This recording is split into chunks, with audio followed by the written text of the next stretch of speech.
वज़ीर आज़म नरेंद्र मोदी और फिनलैंड की वज़ीर आज़म सना मरीन के दरमियान सरबराही इजलास का इनेकाद। वीडियो कॉन्फ्रेंसिंग के जरिए हुई बातचीत में ICT, मोबाइल तकनीक, डिजिटल तालीम और माहौलियात के तहफ़्फ़ुज़ के शोबे में ताउन को फ़रोग़ देने पर जोर। वज़ीर आज़म ने अपने पुर्तगाली हम मनसब से टेलीफोन पर की बातचीत। दोनों लीडरों ने बाहमी ताल्लुकात और कोरोना की सूरत हाल का लिया जायजा। मरकजी काबीना ने 20,000 करोड़ रुपए की इब्तदाई पूंजी के साथ डेवलपमेंट फाइनेंस इंस्टीट्यूट के क़याम के लिए बिल को दी मंजूरी। वज़ीर ख़जाना निर्मला सीतारमन ने कहा कि तमाम बैंकों की नहीं होगी निजकारी, मुलाजमीन के मफादात के तहफ़्फ़ुज़ की कराई यकीन दहानी। वज़ीर रेल का बयान, खदमात को बेहतर बनाने के लिए सरमायाकारी का इस्तकबाल, लेकिन रेलवे की नहीं की जाएगी निजकारी। पार्लियामेंट में तिब्बी इस्काते हमल तरमीमी बिल मंजूर। ज्यादा से ज्यादा 24 हफ्ते तक इस्काते हमल की मंजूरी।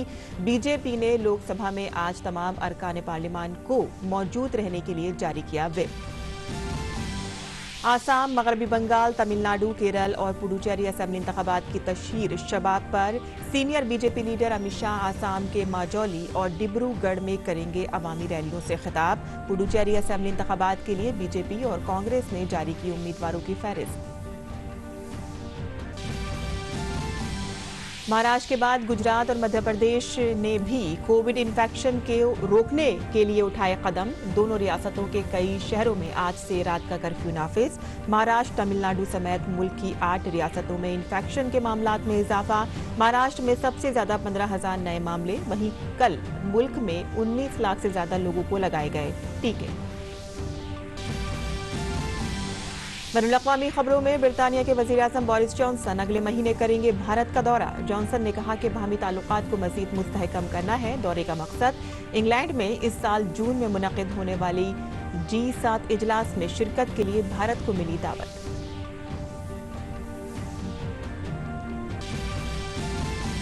और खेल की खबरों में अहमदाबाद में भारत और इंग्लैंड के दरमियान तीसरे T20 मैच में इंग्लैंड ने भारत को 8 विकेट से दी शिकस्त।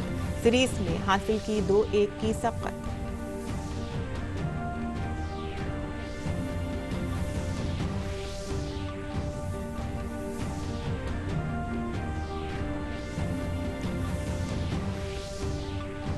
आदाब नाज़रीन, खबरनामे में आपका इस्तकबाल है। मैं हुसैमा खान। अब खबरें तफसील से। भारत और फिनलैंड के दरमियान कल एक सरबराही इजलास का इनेकाद किया गया। वज़ीर आज़म नरेंद्र मोदी ने दोनों मुल्कों के दरमियान ताउन को मज़ीद फ़रोग़ देने पर जोर दिया, तो फिनलैंड की वज़ीर आज़म ने वज़ीर आज़म नरेंद्र मोदी की क़यादत की ज़बरदस्त सताइश की। फिनलैंड की वज़ीर आज़म ने कोरोना से निपटने के लिए भारत की कोशिशों की तारीफ की और कई शोबों में मिलकर ताउन करने पर जोर दिया।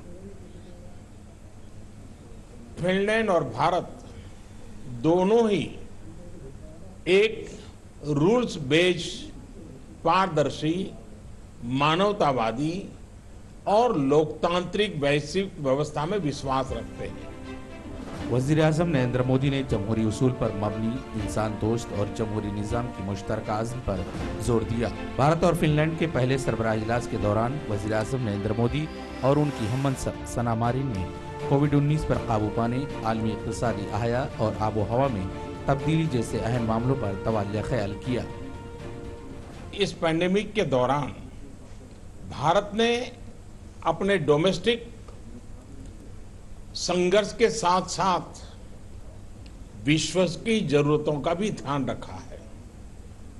पिछले साल हमने 150 से अधिक देशों को दवाइयां और अन्य आवश्यक सामग्री भेजे थे और हाल में हमने लगभग 70 देशों को भारत में बनी वैक्सीन की 58 मिलियन से अधिक डोजेज पहुंची है। मैं कोविड के खिलाफ टीकाकारी के शोबे में भारत की अनथक कोशिश की सताइश करती हूँ। आप दुनिया के सबसे बड़े टीका तैयार करने वाले हैं। फिनलैंड की वज़ीर आज़म सना मरीन ने कोविड की वबा से निपटने में वज़ीर आज़म नरेंद्र मोदी की क़यादत की सताइश की। अपने इफ्तिताही खिताब में वज़ीर आज़म ने दोनों मुल्कों के दरमियान ताउन के अहम शोबों का जिक्र किया। तालीम के शोबे में नई तकनीकी के इस्तेमाल, इख्तरा, शफाफ तवानाई, क्वांटम कंप्यूटर और आर्टिफिशियल इंटेलिजेंस शामिल है। मुझे प्रसन्नता है कि आज हम ICT, मोबाइल टेक्नोलॉजी और डिजिटल एजुकेशन के क्षेत्र में एक नई पार्टनरशिप घोषित कर रहे हैं। I see that we have हमारे दरमियान तिजारती शोबे के ताउन के बहुत सारे इम्कानात हैं। वजारत माहौलियात के दरमियान मेमोरेंडम ऑफ कॉरपोरेशन अच्छी तरह से नाफिज किया जाएगा। फिनलैंड और भारत नई तकनीक में शराकतदार हैं। वज़ीर आज़म नरेंद्र मोदी ने आबोहवा में तब्दीली के चैलेंजों से निपटने के लिए भारत के जरिए उठाए गए कदमों का जिक्र किया। उन्होंने फिनलैंड से बैनुल-अक़वामी शमसी इत्तेहाद और आफतों से निपटने के बुनियादी ढांचे के लिए इत्तेहाद में शामिल होने की अपील की। रिन्यूएबल एनर्जी में हमने 2030 तक 450 गीगावाट इंस्टॉल कैपेसिटी का लक्ष्य रखा है। अंतर्राष्ट्रीय सहयोग बढ़ाने के लिए हमने इंटरनेशनल सोलर अलायंस और कोalition फॉर डिजास्टर रेजिलिएंट इंफ्रास्ट्रक्चर जैसे इनिशिएटिव भी लिए हैं। फिनलैंड की तकरीबन 100 कंपनियां भारत में टेलीकम्युनिकेशन, एलिवेटर्स, मशीनरी और तवानाई के साथ साथ काबिल तजदीद तवानाई जैसे शोबों में सरगर्मी से काम कर रही हैं। The two Prime Ministers announced a high-level dialogue on education between the education ministries of both the countries. In this direction, the two leaders welcomed the proposal to renew the MOU between consortium of 10 Finnish universities and 23 IITs for the next 5 years. They also announced a digital partnership in future ICT, future mobile technologies and digital education. They announced a sustainability partnership involving renewable and clean energy, circular economy and sustainable mobility. तकरीबन 30 भारतीय कंपनियां Finland में खासतौर से IT, motor आलात और खिदमात के शोबे में सरगर्म हैं। दोनों मुल्कों के दरमियान सरबराह इजलास से भारत के आत्मनिर्भर अभियान को बड़ी मजबूती मिलेगी। ब्यूरो रिपोर्ट, जीजी न्यूज़ उर्दू खबरें। और वज़ीर आज़म नरेंद्र मोदी और उनके पुर्तगाली हम मनसब एंटोनियो कोस्टा ने मंगल को फोन पर बात की। दोनों रहनुमाओं ने मई में मुजव्वज़ा पहले भारत यूरोपीय यूनियन रहनुमाओं के इजलास की तैयारियों का जायजा लिया। इसके साथ ही दोनों रहनुमाओं ने अपने मुमालिक में कोविड-19 से मुतालिक सूरत हाल का भी जायजा लिया और इस वबा को खत्म करने के लिए टीकों की जल्द अज जल्द मुनसिफाना फरहमी की अहमियत पर जोर दिया। साथ ही वज़ीर आज़म मोदी ने एंटोनियो कोस्टा को भारत की टीकाकारी मुहिम और 70 से ज्यादा मुमालिक को भारत की जानिब से दी जा रही मदद के बारे में बताया। मरकजी काबीना ने 20,000 करोड़ रुपए के इब्तदाई सरमाए के साथ डेवलपमेंट फाइनेंस इंस्टीट्यूट के क़याम से मुतालिक बिल को मंजूरी दे दी है। इस बिल को पार्लियामेंट के मौजूदा बजट इजलास में पेश किया जाएगा। इस इदारे से मुल्क में बुनियादी ढांचे के तरक्याती मंसूबों के लिए तवील मुद्दती फंड बनाया जा सकता है। मंगल को मरकजी काबीना की मीटिंग के बाद वजीर खजाना निर्मला सीतारमन ने कहा कि इसके लिए इब्तदाई ग्रांट 5,000 करोड़ रुपए की होगी और इतनी ही रकम की इजाफी ग्रांट भी होगी। उन्होंने कहा कि हुकूमत इस इदारे को कुछ सिक्योरिटीज जारी करने पर भी गौर कर रही है जिससे फंड की लागत में कमी आ सकेगी। वज़ीर खजाना निर्मला सीतारमन ने कहा कि तमाम बैंकों की निजकारी नहीं की जाएगी। उन्होंने यकीन दिलाया है कि अगर ऐसा हुआ तो मुलाजमीन के मफादात का तहफ़्फ़ुज़ किया जाएगा। काबीना की मीटिंग के बाद उन्होंने कहा कि जिन बैंकों की निजकारी का इम्कान है वो भी निजकारी के बाद काम जारी रखेंगे और मुलाजमीन की तनख्वाह या पेंशन से मुतालिक तमाम मफादात का ख्याल रखा जाएगा। If you kindly have a look at the public sector enterprise policy which we have come out with and identified those core sectors in which the presence of public sector enterprises will still continue, even financial sector is in it. So to immediately quickly conclude saying, oh, every bank is going to be sold off is not right.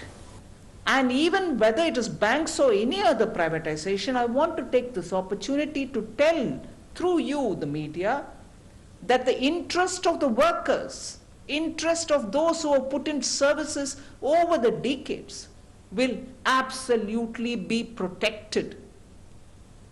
Whether it is their salaries, whether it is their scale, whether it is their pension, it will all be taken care of. And above all, the first premise that I would like to put before you is even when we speak of privatization or disinvestment, we recognize that each one of those units perform for the economy.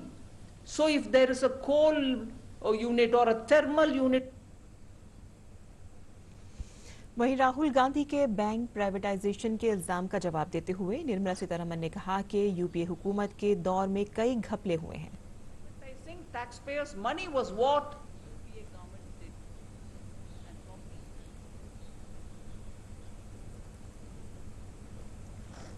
मरकजी हुकूमत ने कहा कि railway की निजकारी कभी नहीं की जाएगी। रेलवे के लिए मुख्तस बजट पर हो रही बहस का कल जवाब देते हुए वजीर रेल पीयूष गोयल ने यकीन दहानी कराई। उन्होंने कहा कि एनडीए हुकूमत रेलवे को कौमी असासा मानती है।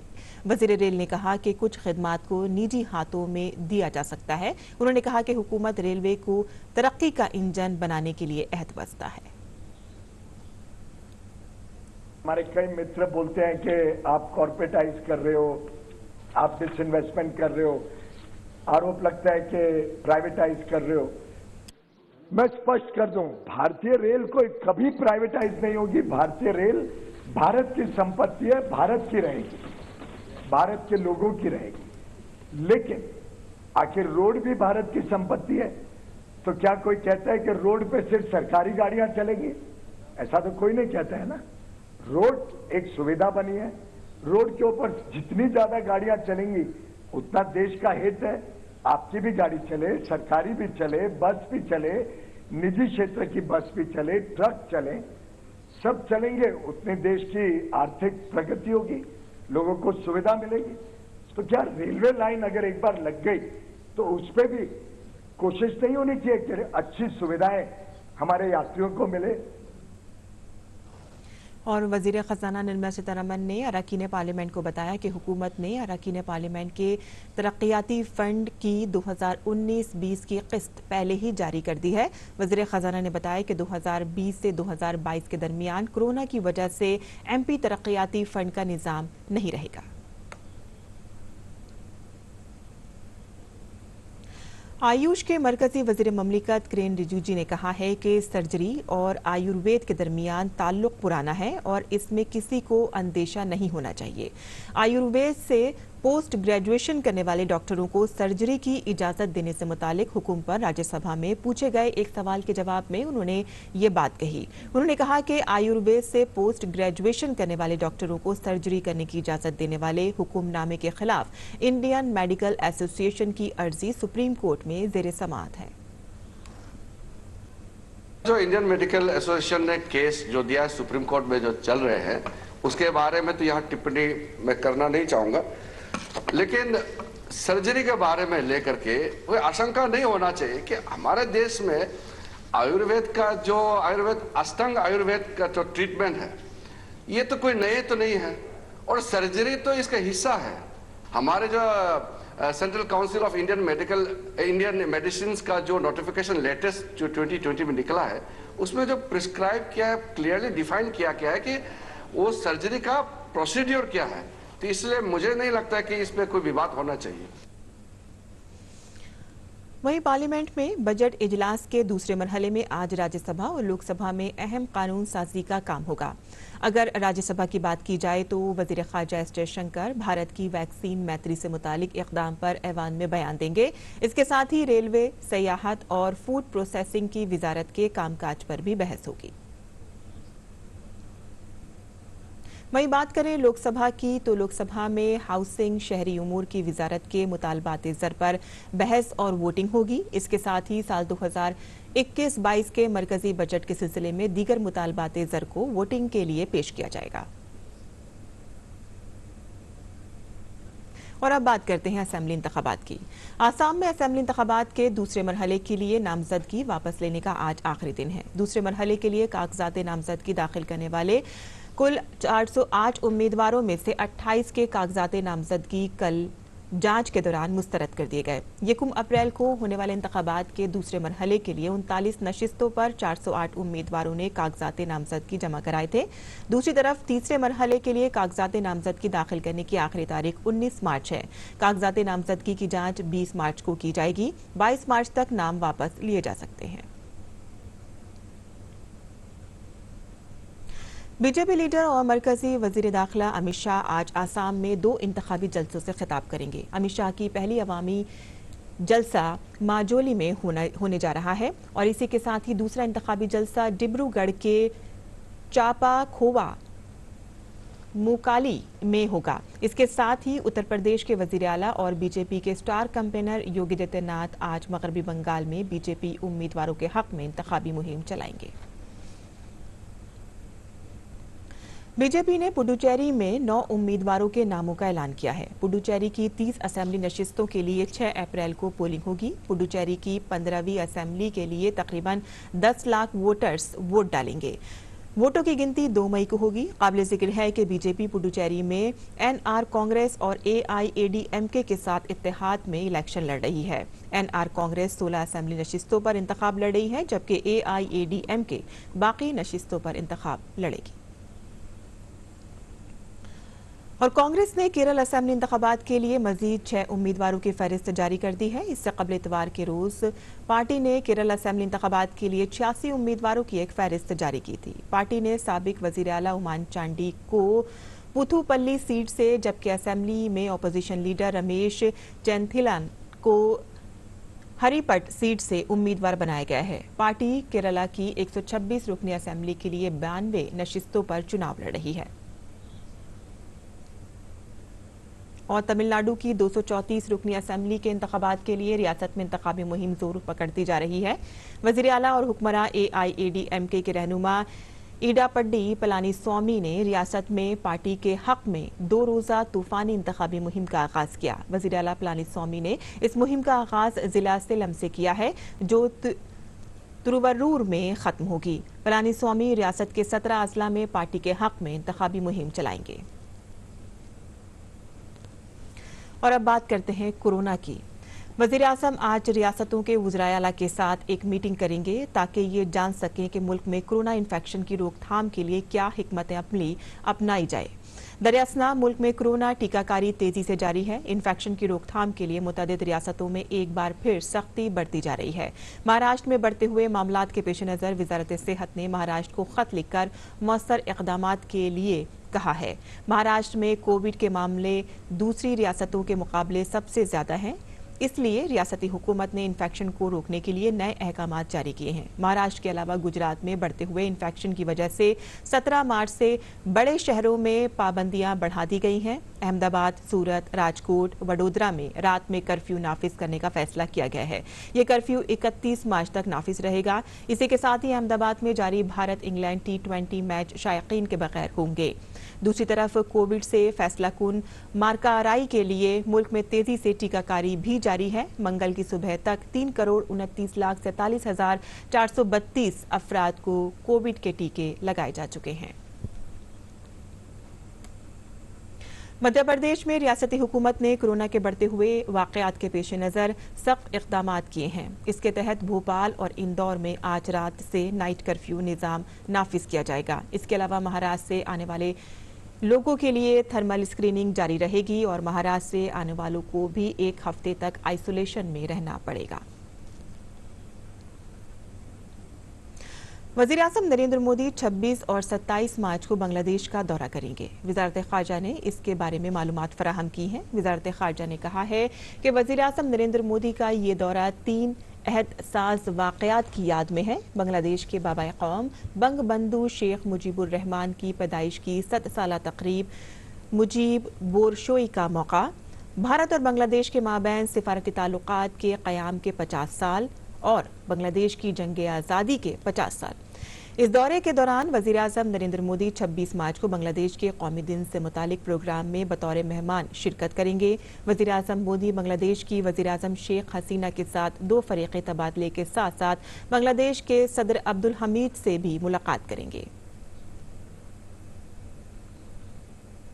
वज़ीर आज़म का बांग्लादेश का दौरा कोविड की वबा के बाद किसी भी मुल्क का पहला दौरा होगा जिससे बांग्लादेश के तई भारत की तरजीह का इजहार होता है। वज़ीर आज़म नरेंद्र मोदी के आखिरी बार 2015 में बांग्लादेश का दौरा किया था। मज़ीद खबरों की जानिब रुख करते हैं, जहां बरतानवी वज़ीर आज़म बोरिस जॉनसन ने अपने दौराए भारत के बारे में बरतानवी पार्लियामेंट में कहा है कि उनकी हुकूमत यूरोप के बाहर दीगर मुल्कों के साथ अपने ताल्लुकात मजबूत करना चाहती है। इसीलिए उन्होंने भारत, ऑस्ट्रेलिया और जनूबी कोरिया को G7 सरबराह इजलास में मदऊ किया है। G7 सरबराह इजलास 11 से 13 जून के दरमियान नोकोरवाल में मुनक्किद किया जाएगा। जॉनसन ने कहा कि वो दुनिया की सबसे बड़ी जमहूरियत के साथ अपने ताल्लुकात को तक़वियत देने के लिए अप्रैल में भारत का दौरा करेंगे।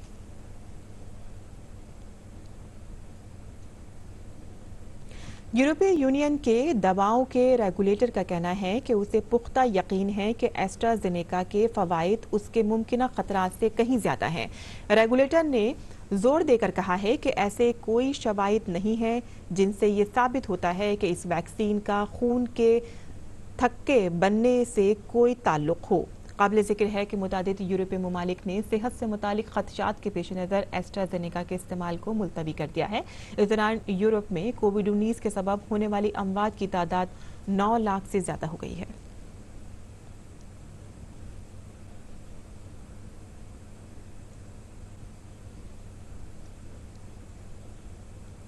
और खेल की खबरों में भारत और इंग्लैंड के दरमियान अहमदाबाद में खेला गया तीसरा T20 मुकाबला इंग्लैंड ने 8 विकेट से अपने नाम कर लिया है।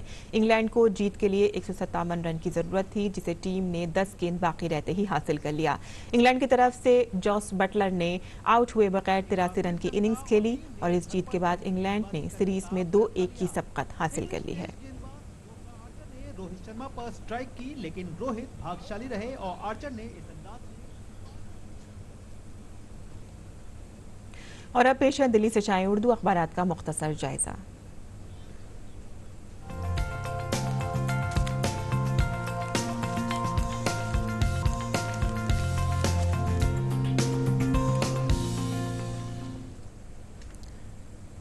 तो दिल्ली से चाय उर्दू के अखबारात में सबसे पहले नजर डाल लेते हैं रोजनामा राष्ट्रीय सहारा की सुर्खियों पर, जिसमें काबीना की तरफ से लिए गए फैसलों की जानकारी दी गई है और लिखा है कि तरक्याती मालियाती इदारा कायम करने का फैसला, इसके साथ ही साथ इसकात हमल की मुद्दत में तौसी से मुतालिक बिल को भी मंजूरी दे दी गई है। इसके अलावा जो इसमें खबर शाये हुई है वो है कोरोना की नई लहर का कहर, मुल्क के कई शहरों में नाइट कर्फ्यू का ऐलान। वहीं वज़ीर सेहत डॉक्टर हर्षवर्धन ने कहा है कि हिंदुस्तान 72 ममालिक को कोरोना वैक्सीन फराहम कर रहा है। और कोरोना से ही मुतालिक 2 अहम खबरें इसमें और शाया हुई हैं। वो भी आपको बता दें कि कोरोना के बढ़ते मामले पर DMRC संजीदा है और बनाए सख्त ज़वाबित, खिलाफ वर्जी करने वालों पर कार्रवाई का इंतबा। दूसरी जानिब आपको बता दें कि जामिया मिलिया इस्लामिया दोबारा कैंपस खोलने से मुतालिक के सिलसिले में जामे तरीक़ेकार अपनाएगी और वो अब कैंपस खोलने की तैयारी कर रही है। तो ये थी रोजनामा राष्ट्रीय सहारा की सुर्खियां। इसके अलावा अब नजर डाल लेते हैं रोजनामा हिंदुस्तान एक्सप्रेस की खबरों पर। रोजनामा हिंदुस्तान एक्सप्रेस की खबरों में रेलवे के वजीर पीयूष गोयल ने बताया है कि रेलवे की निजकारी नहीं होगी। इसके अलावा आपको बता दें कि भारी सनत पब्लिक इंटरप्राइज के वजीर प्रकाश जावड़ेकर ने वाजे कर दिया है कि LIC की निजकारी का कोई मंसूबा नहीं है। कश्मीर से मुतालिक एक खबर है, जहां कश्मीर में खुशगवार मौसम के बीच बर्फबारी की पेशगोई की गई है। और खेल से जुड़ी एक सुर्खी भी इसमें शाये हुई है, जिसमें विराट कोहली 2020 बैनुल-अक़वामी क्रिकेट में 3000 रन बनाने वाले पहले खिलाड़ी बन गए हैं। तो ये थी आज अखबारात की सुर्खियां जो हमने आपके लिए चुनी थी। और अब नजर डाल लेते हैं मौसम के मिजाज पर।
और नाज़रीन, अब वक्त हो रहा है आपसे रुखसत होने का, लेकिन इससे पहले आइए आपको दिखाते हैं पाब्लो पिकासो, रैन मैग्रेटे और जुआन मैरो की बास पेंटिंग्स की झलकियां। इन पेंटिंग्स की 23 मार्च को इंग्लैंड में नीलामी की जाएगी। आप इन पेंटिंग से महजूज हों और हमें दें इजाजत। आदाब।